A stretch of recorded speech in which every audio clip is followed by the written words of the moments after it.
Okay, chapter 9 is motions and fields. Um, there are four relatively unrelated portions. The first portion is projectile motion. Second and third portions are gravitational fields and electric fields. A continuation from chapter 6. You have the potential energy part described in these sections. The fourth part is orbital motion. Okay, so that's a little bit related to gravitational fields, but a little different from what you'll be doing in portion 2. Okay, mind you, this is the start of HL topics. So chapter 9 is where HL begins. So things get a little more numerical and a little more mathematical over here. Okay, so first portion is projectile motion.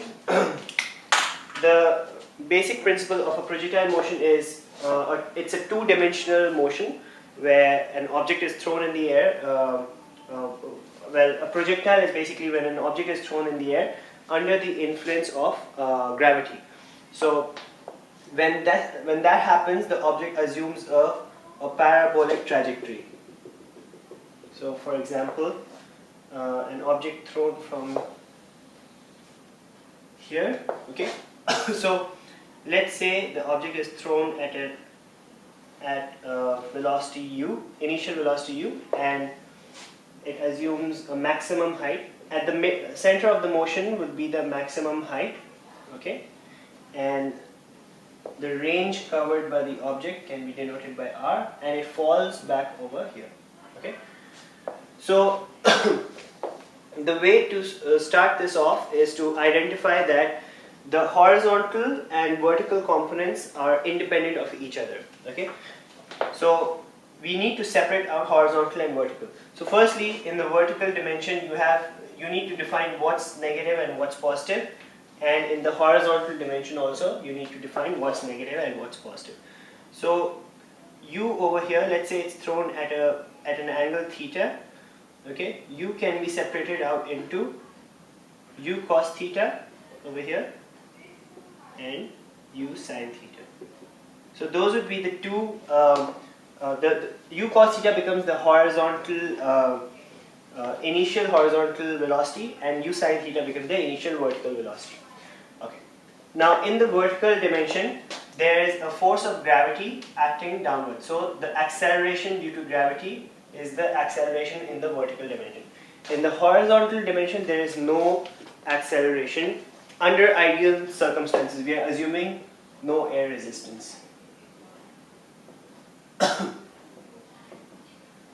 Okay, which means that the horizontal velocity remains constant throughout the motion.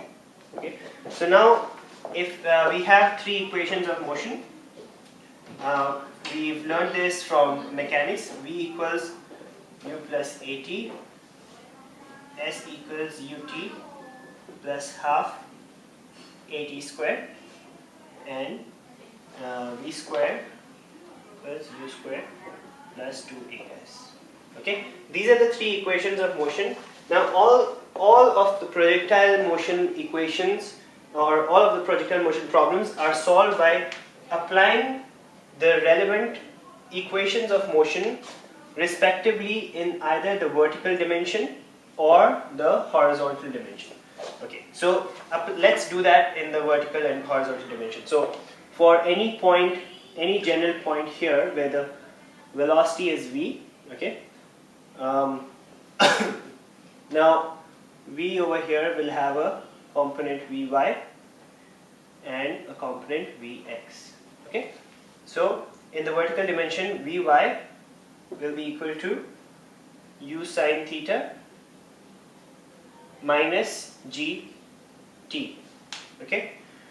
We will have sy equals u sin theta multiplied with t minus half gt squared. Again, I'm doing this on the spot. I encourage students never to memorize any formula. If there's anything that they need to derive, they should do it on the spot, because there might be different circumstances and different problems in the examinations. But if the students are more comfortable memorizing the formula, they should know how to manipulate them according to the problems. Again, vy squared equals u square sine square theta minus 2g sy. Okay, and then you have in the horizontal dimension you have Vx equals u cos theta. Why? Because there is no acceleration in the horizontal dimension. Sx equals u cos theta t, right? And you have Vx square equals u square cos square theta. Okay, this is simply a repetition of the first equation. Now, using these, they can pretty much solve anything and get all kinds of characteristics of the equations. Now, for example, let's say they had to find the time of flight from the initial point here till the final point here. Now, the time of flight. Now, when we are talking about Sy here, Sy is basically the displacement from the initial point here. So, the displacement at the final point is also 0. It's 0 at the initial point and at the final point. Over here is the maximum displacement from the initial position. So, now at the final position here we need Sy equals 0. So let's do that. If we put Sy equals 0, we have 0 equals u sine theta t minus half gt squared. Okay, so as a solution to this we have t equals either t equals 0 or t equals u sine theta 2u sine theta divided by g.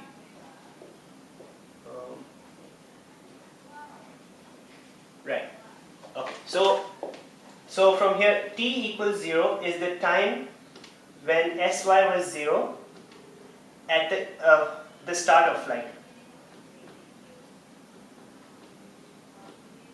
Okay, and this one t equals u sine theta over g, 2u sine theta over g is when Sy was 0 at the completion of motion.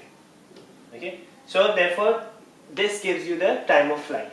Now again you can just manipulate and use this. If you see your notes, this time of flight derivation should be given on page 2. So again, the students do not need to memorize this. All they need to do is understand how to make the vertical dimension and the horizontal dimension independent. Now we can just work like this and get all these kind of all these quantities. For example, maximum height. The feature for maximum height would be that at the maximum point your vertical velocity should be 0, right? So you can work that out. Let's work out another one. Let's get the range. So the range involves the horizontal dimension. Okay. How do we get the horizontal distance? The displacement is Sx equals u cos theta t. And when we've completed the entire range, t here should be the time of flight, which we've just worked out over here. So the range then should be u cos theta multiplied with the time of flight, 2u sine theta over g. Right? So this gives us u square multiplied with 2 sine theta cos theta divided by g. Okay? 2 sine theta cos theta is a trigonometric identity which gives us u square multiplied with sine 2 theta divided with g. Okay? So that's the range of this projectile. Now u square over g is a constant. Okay? This shows us that we can get the maximum range. Okay, in order to get a higher range, we need to have a higher initial velocity. That's correct. But how do we maximize the range? Now sine 2 theta has a maximum value of positive 1, right? And this happens when 2 theta is equal to 90 degrees, right? Therefore, theta equals 45 degrees. So that means that when theta, or the angle at which this projectile is projected, is 45 degrees, we would be able to attain the maximum possible range. Okay? And that range would be u square over g, as sine 2 theta would be 1. Okay? Any angle above 45 degrees and any angle below 45 degrees will yield a lesser range. Okay? So this is something they can derive as well. So yeah, a projectile motion is basically working in two independent dimensions, and it's basically kinematics in two independent dimensions. So there are a few problems over here which can be used for explaining this better. Okay, the next portion, which is different from what we've done here, is the effect of air resistance. So on page 6 you can see how air resistance will affect projectiles. Remember that air resistance is going to be opposing the motion. So in the vertical dimension, when the projectile is going upwards, air resistance will be pointed downwards. When it is moving downwards, air resistance will be pointed upwards.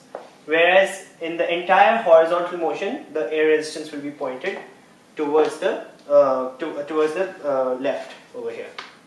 Okay, this is explained very well on page 6, and also you can see that the air resistance, or in other words, it's called the drag.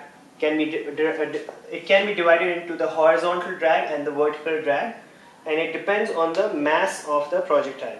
Okay, so for exam purposes, the student should know how the trajectory will be affected. For example, with air resistance for this kind of a projectile, the trajectory will assume a lower height because of the vertical drag, and also a lesser range because of the horizontal drag. They should also realize how the time of flight changes because of drag. Okay, so while going up, the time of flight is is it reduced or is it increased? So the student should be able to work that out as well. Okay. Then there are a few examples, and like I was mentioning, example 2 involves potential energy and kinetic energy of the projectile as well. That is something that the student should be able to work out as well. So yeah, but most of the times it's always a kinematic solution using these three equations of motion. So that should pretty much take care of projectile motion. Just a few practice questions on this would help elaborate the concept better.